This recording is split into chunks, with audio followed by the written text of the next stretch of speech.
So the most heard or common growth barrier that was mentioned is that people say, I'm so busy with my day-to-day activities that I don't have any time to work on my company. I don't have time for strategy. I don't have time to really hire the best people. I don't have time to really work on what is important because every day I get to deal with lots of clients, employees that are not happy, people that resign.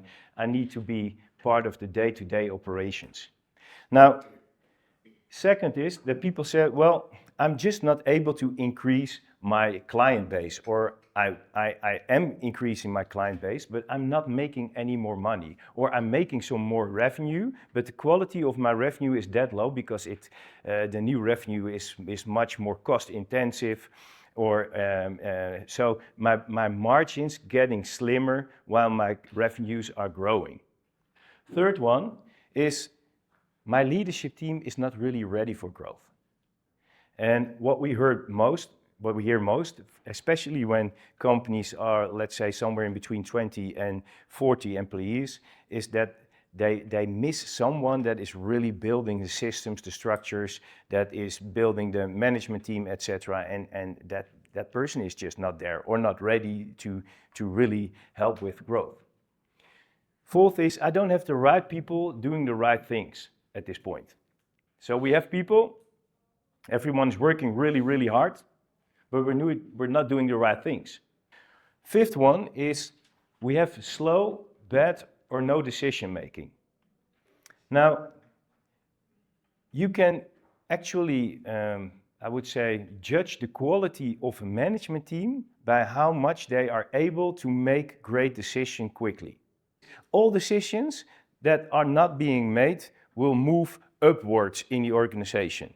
So if you guys have like a really busy job, you have a lot to do, then other people are not making decisions that they should, and that's why you have to make the decision that you actually shouldn't, and that's why you are so busy, and that's why you're too busy working in your company to work on your company. Now, so this is happening quite a lot, and the sixth is I can't afford growth because we don't have any cash. So these are the most heard growth barrier, and by far it's number one that we hear most. I don't have time to grow my company because I have to do the day-to-day business. Now the sad thing before I jump in this one, the sad thing is that entrepreneurs are very opportunistic. They think it will change in a few months, right? It will change when I have finally hired this COO guy or lady, or when I finally hired that CTO, then it will be better. Or when we finally have launched this new product, or when we or this client signs for a longer period, then we will be okay and great. Now, the sad thing is that this is not happening.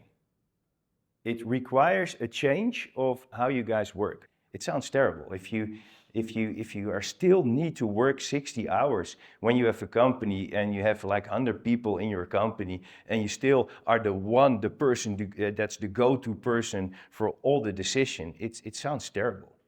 Maybe not for your ego because you still are unmissable. You know, it's like if you don't work for 2 weeks, nothing is doing well. But it's terrible. So this is what kind of somehow kind of bothers us. So, and I'm going to explain a little bit why and how we are doing this to ourselves by the growth stages. And this is a model. It's a theoretic model. It's figured out by Adizes and a guy named Greiner. And we kind of work with this model and we have added a lot of data to it. I'm going to run through it quite quickly.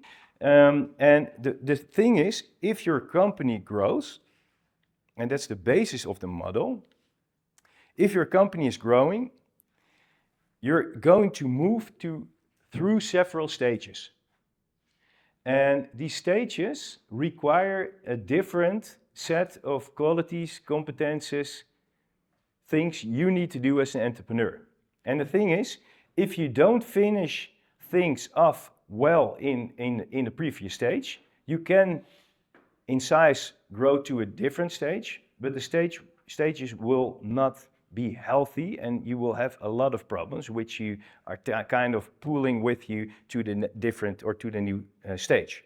So you have to finish, you have to solve a challenge before you can move to the next stage. And the complexity is growing in your company because you have a lot of people.